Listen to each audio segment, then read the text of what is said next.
바다 깊은 곳에서 벌어지는 생존 게임을 상상해 보신 적이 있나요? 그곳에는 우리가 알고 있는 것보다 훨씬 더 거대하고 무서운 생명체들이 존재합니다. 오늘 우리가 만날 주인공은 바로 거대 오징어. 그 중에서도 리바이어선이라 불리는 심해의 제왕입니다.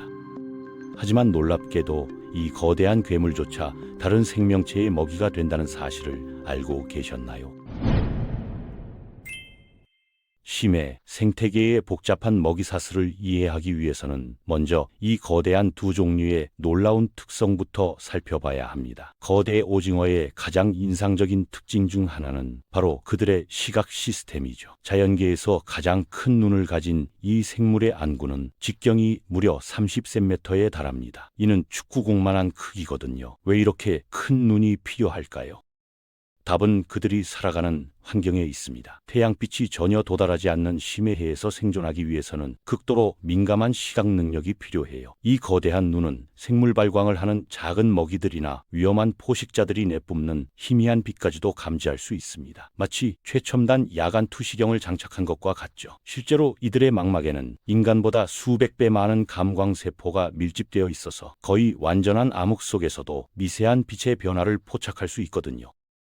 하지만 시력만으로는 부족합니다. 거대 오징어의 진정한 무기는 바로 그들의 8개 팔에 달린 특수한 빨판들이에요. 각각의 빨판에는 날카로운 이빨 같은 구조물들이 링 모양으로 배치되어 있어서 한번 붙잡힌 먹이는 절대 도망갈 수 없습니다. 이 빨판의 지름은 약 5cm에 달하며 10m 떨어진 거리에서도 순식간에 먹이를 낚아챌 수 있는 놀라운 사냥 능력을 보여주죠. 더 놀라운 건 이 빨판들이 독립적으로 움직일 수 있다는 점입니다. 마치 8개의 독립된 뱀이 동시에 움직이는 것처럼 말이에요. 포획된 먹이는 오징어의 중앙에 위치한 강력한 부리로 이동됩니다. 이 부리는 앵무새의 부리와 비슷하지만 훨씬 더 크고 강력해요. 그리고 그 안쪽에는 치설이라고 불리는 특별한 기관이 있는데 이것은 마치 사포와 같은 역할을 합니다. 수많은 작은 이빨들이 줄지어 배치된 이 혀 같은 구조물은 먹이를 잘게 갈아서 소화하기 쉽게 만들어주죠. 이 치설의 힘은 상상을 초월합니다. 단단한 갑각류의 껍질도 쉽게 부수어버릴 정도거든요. 그렇다면 이런 무시무시한 사냥꾼이 어떻게 다른 생물의 먹이가 될 수 있을까요? 여기서 우리는 심해 생태계의 놀라운 역학관계를 발견하게 됩니다. 가장 대표적인 거대 오징어의 천적은 바로 향유고래예요.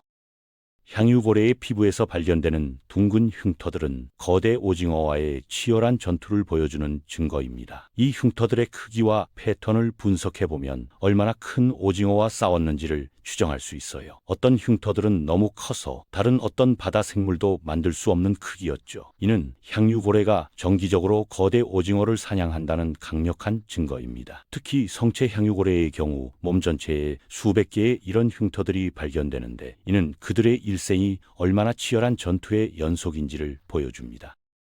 더욱 놀라운 사실은 향유고래의 위 내용물에서 거대 오징어의 부리와 살점이 발견된다는 것이에요. 과학자들은 이를 통해 향유고래 한 마리가 평생 동안 수백 마리의 거대 오징어를 잡아먹을 수 있다고 추정하고 있습니다. 하지만 이런 사냥이 항상 일방적인 것은 아니죠. 때로는 거대 오징어가 반격하여 향유고래에게 심각한 상처를 입히기도 합니다. 실제로 일부 향유고래의 사체에서는 목에 감긴 거대 오징어의 팔이 발견되기도 했거든요. 향유고래 외에도 또 다른 무시무시한 포식자가 있습니다. 바로 그린란드 상어예요. 이 상어는 북극해의 얼음 아래에서 수백 년을 살아가는 장수동물로 유명하죠. 그린란드 상어의 위에서도 거대 오징어의 잔해가 발견되었는데 이들이 심해에서 만났을 때 벌어지는 생존 경쟁이 얼마나 치열한지를 보여줍니다. 흥미롭게도 그린란드 상어는 움직임이 매우 느린 편인데 어떻게 빠른 거대 오징어를 잡을 수 있는지는 여전히 미스터리예요. 그런데 여기서 흥미로운 현상 하나를 발견할 수 있습니다. 바로 심해 거대지라는 현상이죠. 왜 심해의 생물들은 유독 크게 자라는 걸까요? 이에 대한 과학적 설명은 여러 가지가 있어요.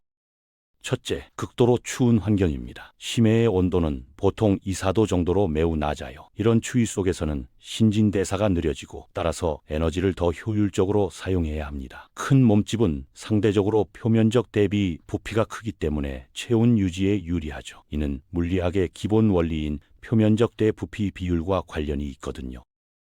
둘째, 먹이의 절대적 부족이에요. 심해에서는 먹이를 구하기가 매우 어렵습니다. 따라서 한번 먹이를 잡았을 때 최대한 많은 에너지를 저장할 수 있는 큰 몸집이 생존에 유리해요. 또한 큰 몸집은 더 큰 먹이를 사냥할 수 있게 해주죠. 실제로 거대 오징어는 한 번에 자신의 체중의 10% 이상을 먹을 수 있다고 알려져 있습니다.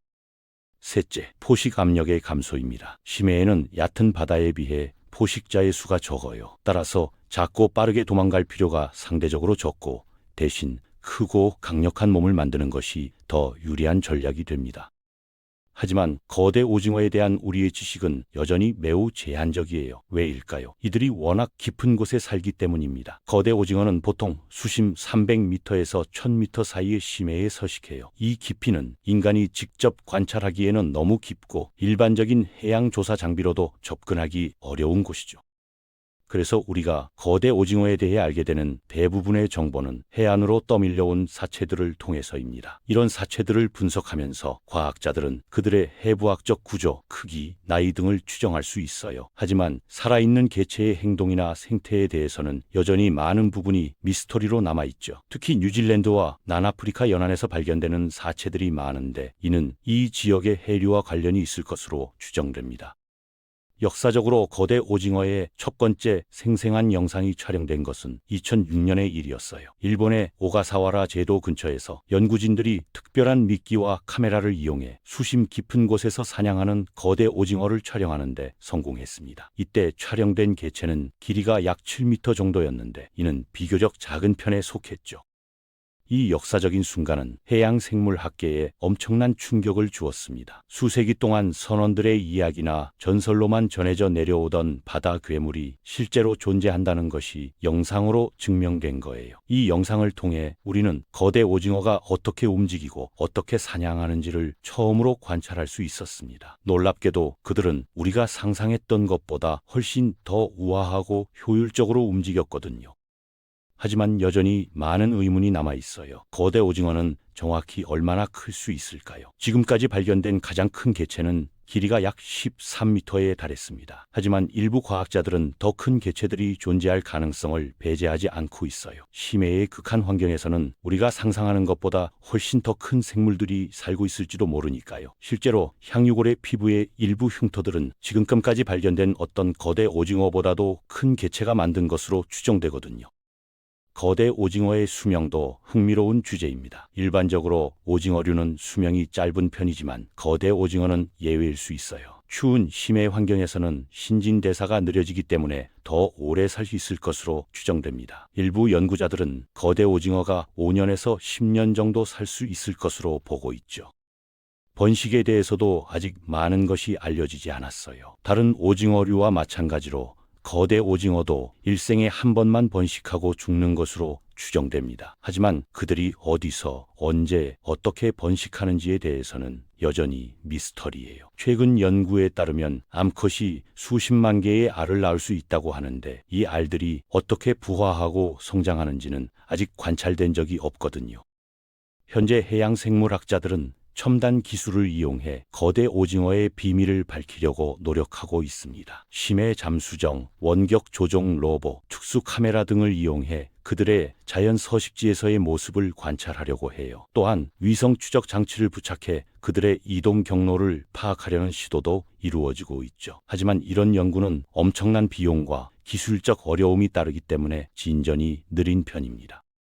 거대 오징어는 단순히 흥미로운 바다 괴물 이상의 의미를 가지고 있어요. 그들은 심해 생태계의 중요한 구성원이며 해양 환경의 건강성을 나타내는 지표 생물이기도 합니다. 기후 변화와 해양 오염이 그들에게 어떤 영향을 미치는지 이해하는 것은 전체 해양 생태계를 보호하는 데 중요한 단서가 될 수 있거든요. 특히 해수 온도 상승과 산성화가 그들의 서식지에 미치는 영향은 앞으로 중요한 연구 주제가 될 것 같습니다.